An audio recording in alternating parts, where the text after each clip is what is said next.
I sensed that something was bothering Paula almost as soon as she came through the door. It's something you pick up after almost 20 years of marriage. Is something wrong, Paula? I asked as I watched her fidget with the dinner preparations. No, nothing at all, she responded, perhaps too quickly. The other thing I had learned in my time with Paula was that she could not be pushed into revealing something until she so desired. To hassle her would be a waste of time, at best, or lead to an argument in the worst-case scenario. I set the table and kept my mouth shut. Tomorrow evening I have to go back in to work around 7 for a short while, Bill revealed Paula. I have to meet with some parents to go over the lack of progress their children are making.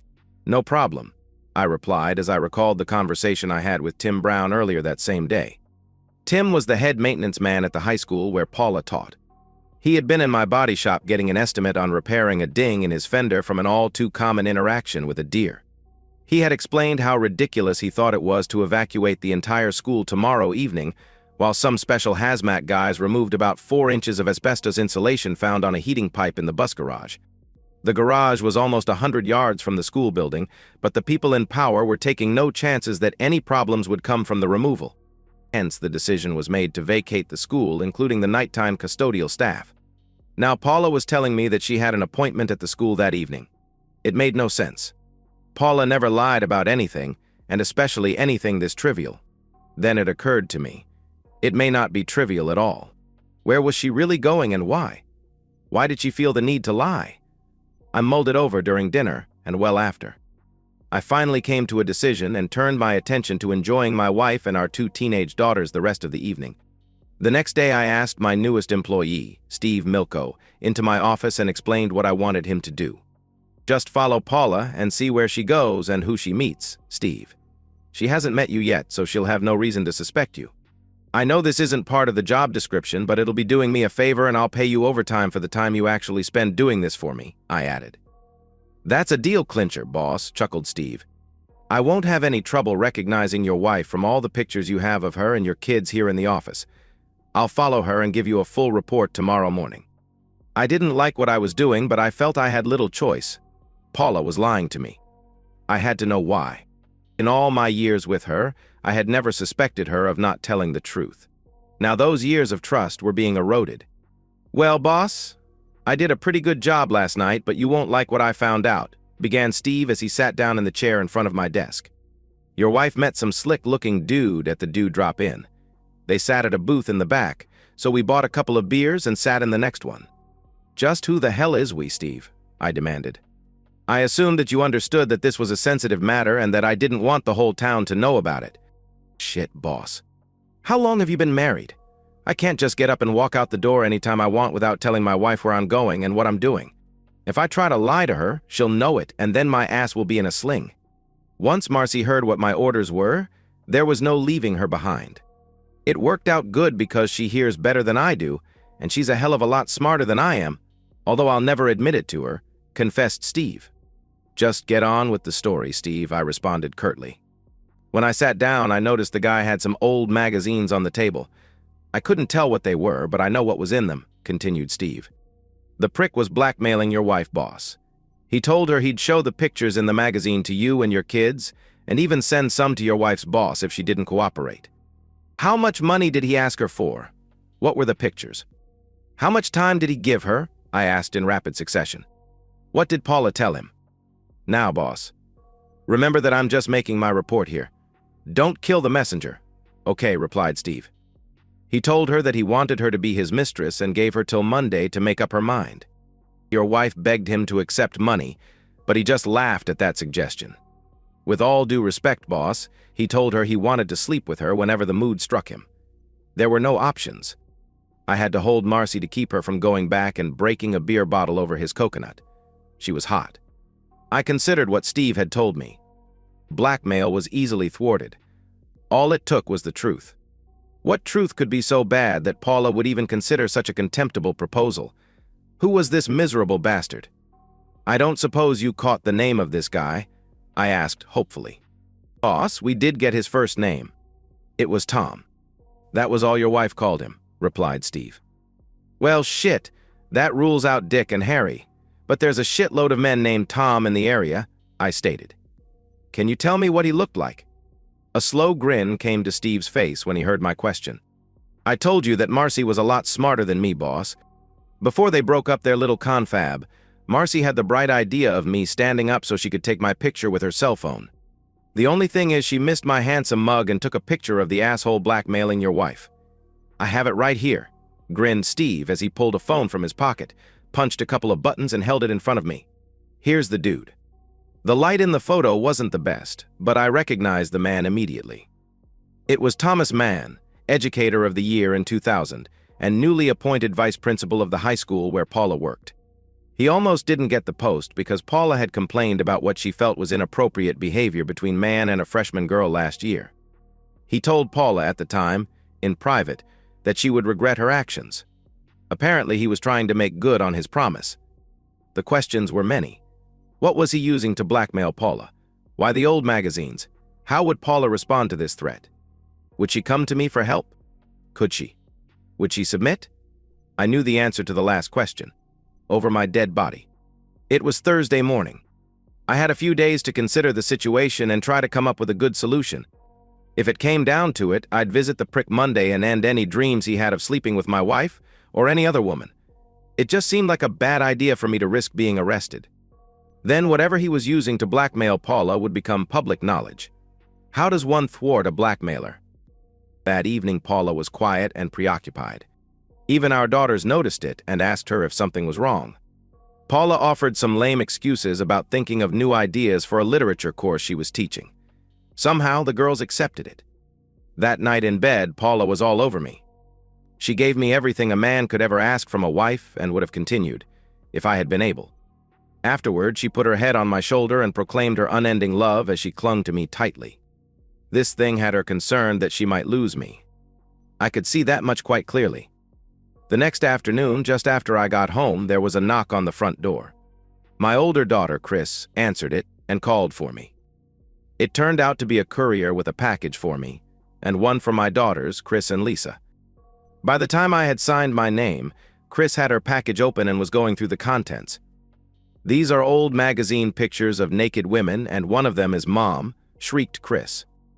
Let me see, insisted Lisa as she grabbed the pages from her sister. Wow. It is Mom, and she's showing everything. Look how young she is. She was beautiful, gasped Chris as she looked over her sister's shoulder. Dad, when did Mom have these taken?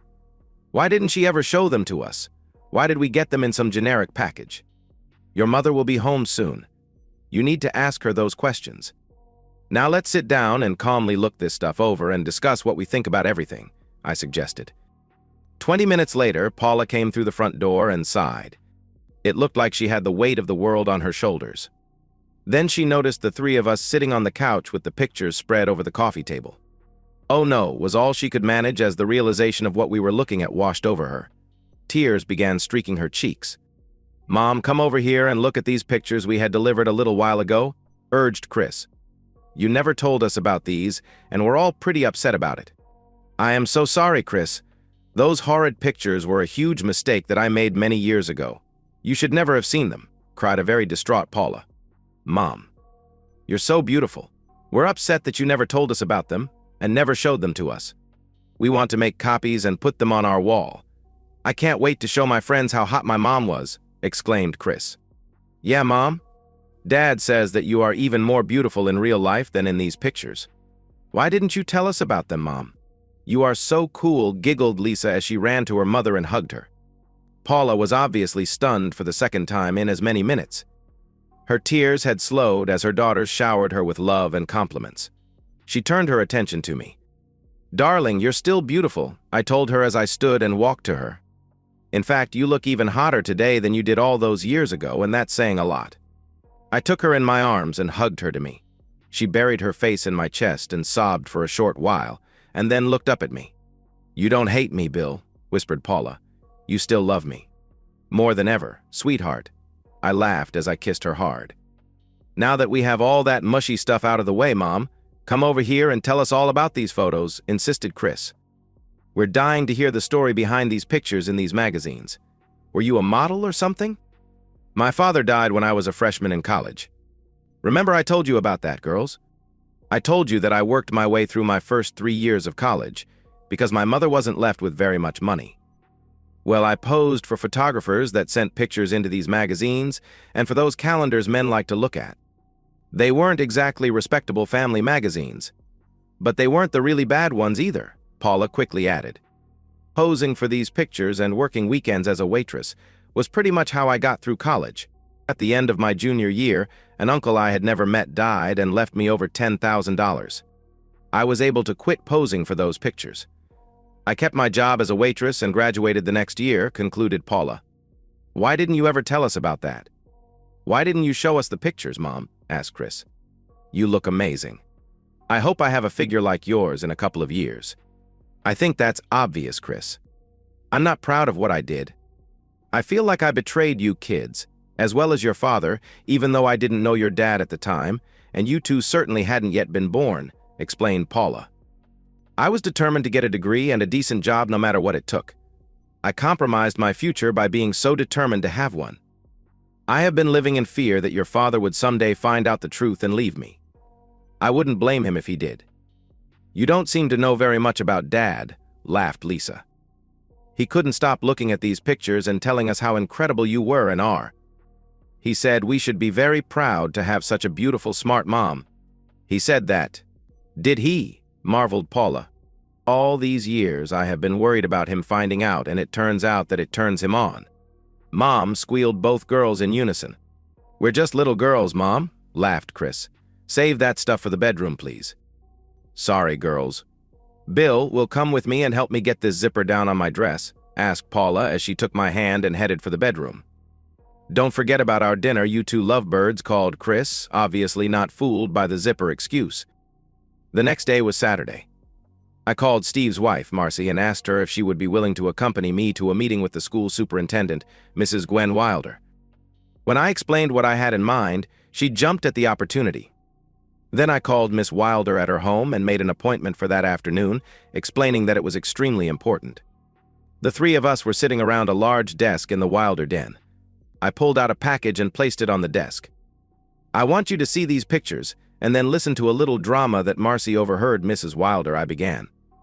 As you go through these, you will see that they are old magazine photographs of my wife Paula. You will probably notice that she is posing in the nude. And that she has one hell of a figure, exclaimed Marcy as she leafed through the pile.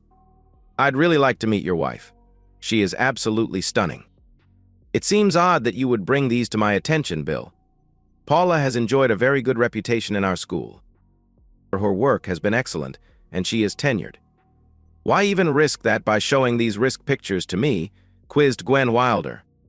Because they exist, Mrs. Wilder. That means they may be used against her at some point in the future, and I fear it may be the near future, I added. Paula helped pay for her college education by posing for these pictures. She isn't particularly proud of them. They are what they are. You can decide if these somehow violate her contract. She wants to keep working at your school, but she will not apologize, nor will she beg to keep her job. Moreover, she will not be blackmailed by some cowardly prick, I stated forcefully. Now Marcy will relate what she overheard and is prepared to testify to under oath. Monday morning came and Paula was obviously agitated. That asshole is expecting my answer today, Bill. I told you about the deadline. I don't understand why he sent the pictures to you and the girls before the deadline, mused Paula. Maybe he thinks my fear of being fired will be enough to cause me to acquiesce to his demands. That's probably it, Paula, I agreed. Still, he'd know that you would ask me who would send those pictures and I would tell you. Ways that would seem to put him at some risk and decrease the likelihood that I would go along with his proposal, she reasoned. Who knows what a demented bastard like that thinks, Paula, I asked. Don't try to understand a sick mind like that. I suppose you're right, but it just seems odd to me, continued Paula. I wonder if I'll still have a job after today. Well, there's only one way to find out. I love you, Bill. Thanks for being so understanding and forgiving. I held Paula tight to me for a long minute, gave her a kiss, and opened the door for her. Paula was working with several students on their lines for the school play that she directed every year. Classes were over for the day and the school was mostly empty. I stood in the wings of the stage, just observing. About 15 minutes into the rehearsal, Mr. Thomas Mann burst through a door raving and cursing like a crazy man.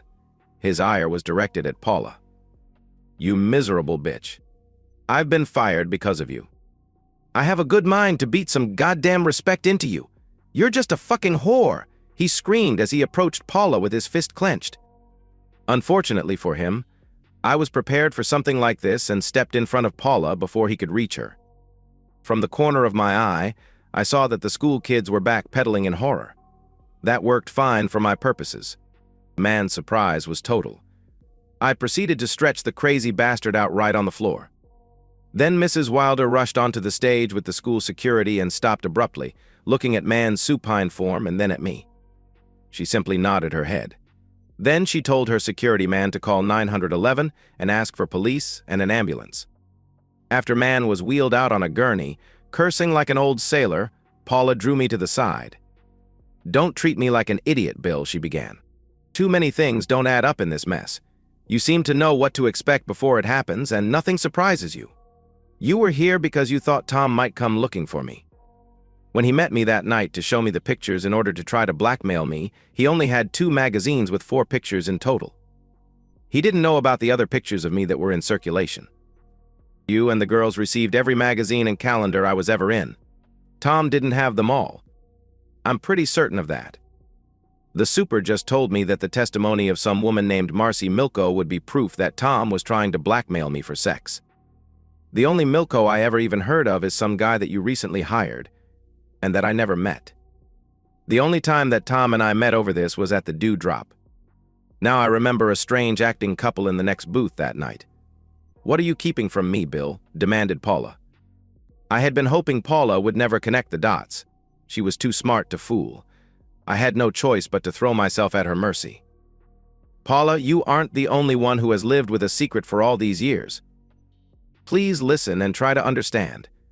I was just out of trade school and working my first job. As was the practice back then, the guys always pinned up pictures of women on the walls in the shop.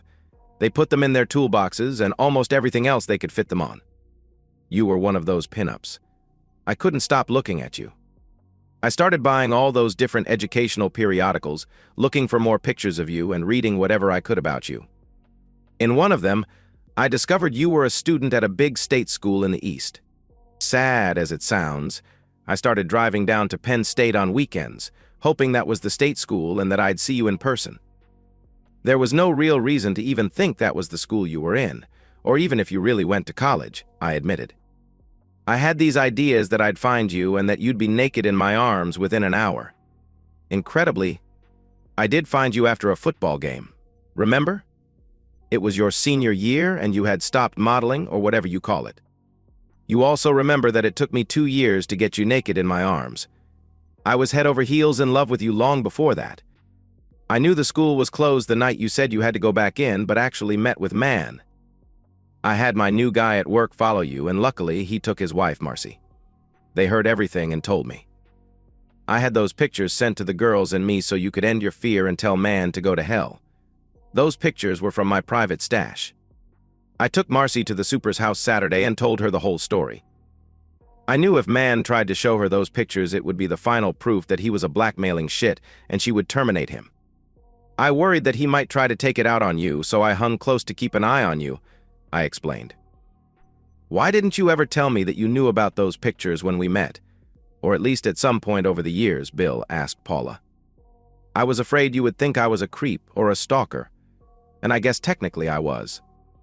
Once I found you, and found out that as great as your body was, your personality and brains were even better, and I couldn't risk losing you.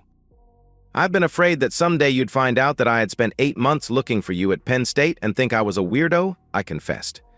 I just love you so much, Paula. Didn't you take an awful chance showing those pictures to the girls, Bill? Did you realize that you could have made them hate me? Questioned Paula. No, that never crossed my mind. I made certain I was there when they looked at them. I knew they would never hate you. I also believed they would study my reaction to the photos and use that as their guide.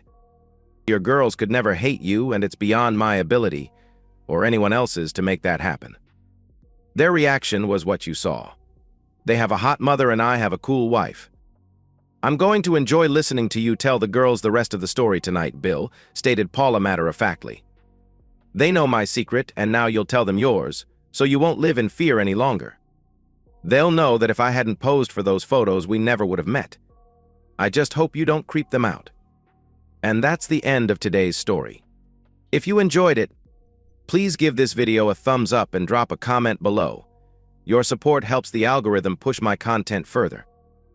If you're new to the channel, don't forget to hit that subscribe button. It really helps me keep creating more stories for you. Thanks for watching, and I'll see you in the next one.